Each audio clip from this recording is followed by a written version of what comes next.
Well, many of us have struck upon an idea that could make a viable business, but taking that idea and making it a reality is an entirely different situation and demands the right ingredients to make it a success. To find out some of the secrets to this success and how to take your business to the next level, I spoke to business consultant Marcus Tarrant, who's the creator of the Business Planning Toolkit. Marcus Tarrant, welcome to Business Today. Thanks, Whitney. Now, you say that business ideas aren't necessarily valuable and that most ideas don't actually make it to being a business. Why is that? There's so much work that goes in from turning a concept into a business. There was something I was looking at last night, which is let's create a medical device for 1/4 the price that it currently is. So obviously to turn that idea into something that's actually implementable and valuable, there's a lot of work that's got to go into the background, and that's probably at the high end of the extremes, but even simple business ideas require a lot of commitment to take them to the next step.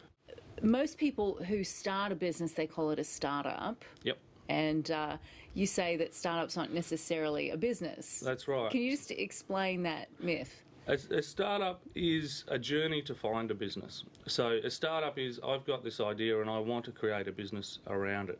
But at this point in time, when it's just the idea, the business needs to be formed, it needs to be developed, concepts need to be built around it, partnerships need to be brought in, and that takes time, effort and energy to put together. And in your view, what would you say are the biggest challenges in bringing an idea to being a business?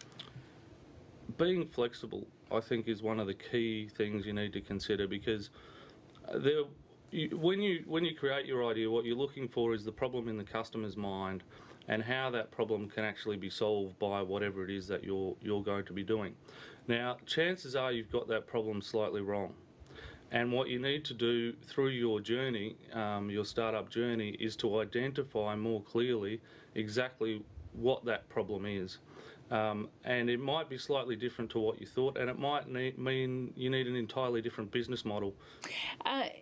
Do you find that people do, because you say that flexibility is really the key, so Yep. do you find in your experience that people do have a very definitive, direct idea of what they want, and they're not necessarily, as you say, flexible, which is what they need to be? The lack of flexibility can kill a concept, and as an example, there was a product I worked on some time back.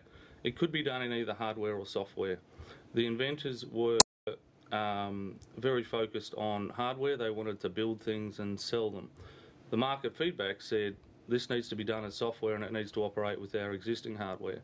So that switch in mentality needed to be, and sometimes depending on the financing structure of the venture, it can be enforced on the entrepreneur themselves by the venture capital firm or other funders, and that often does end up happening, that the vision the entrepreneur had for where this thing was going to go is not actually where it's going to become a commercial success. How come the best products don't always win? There's so much other than the product itself that go into creating a success, and it's finding that pathway. I guess a good example might be something like the Dyson vacuum cleaner. His initial pathway was a licensing pathway where he was going to license that technology to the major players. They weren't interested in adopting that product. So unless he raised the capital and went down the pathway, which he did, was, well, I'm going to compete with them, that product never would have got to market, even though it may have been superior in a lot of ways to the existing incumbent. And there's a lot of resistance in the market. And then, people would have lost out because we wouldn't have our Dyson vacuum cleaners. Exactly. So it's a matter of pushing through those barriers and really taking it, understanding that not everyone wants you to succeed with this new product, because chances are it's displacing someone who's happily feeding off an inefficient product or a lesser product currently that really doesn't want to see you take the steps forward that you need to. And just in your view, in your experience, can you just tell me, do you find that Australians are more entrepreneurial and that we have more of an entrepreneurial spirit than you've seen in other countries? It's a great question, and probably leads me into a bit of a political debate, but our product sells particularly well in the United States at the moment, which is designed to turn ideas into products. And so I'd say Australia and the United States. Australia's a lot better than it was. I did a Masters in Entrepreneurship back in '96, I finished, which was some time back, and I've seen the whole sphere grow substantially since that point in time and become more of a focus. But one really interesting anecdotal fact from what we've been doing is that more Mac users seem to be entrepreneurial than PC users.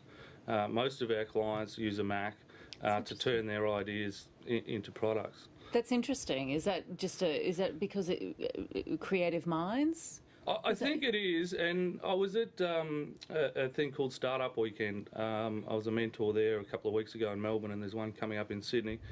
And all the young guys there, and they're all Gen Y users, are on Macs and just super tech savvy. And they're wanting to do things. And they know that the cost of starting a business and doing things these days is a lot less than what it would have been 10 or 15 years ago. So they can just sit there in the wee hours of the morning playing around with their Mac, developing iPhone apps or doing whatever it is that they want to put together. All right, Marcus Tarrant, we'll have to leave it there, but thanks for joining the program. Thanks a lot, Whitney.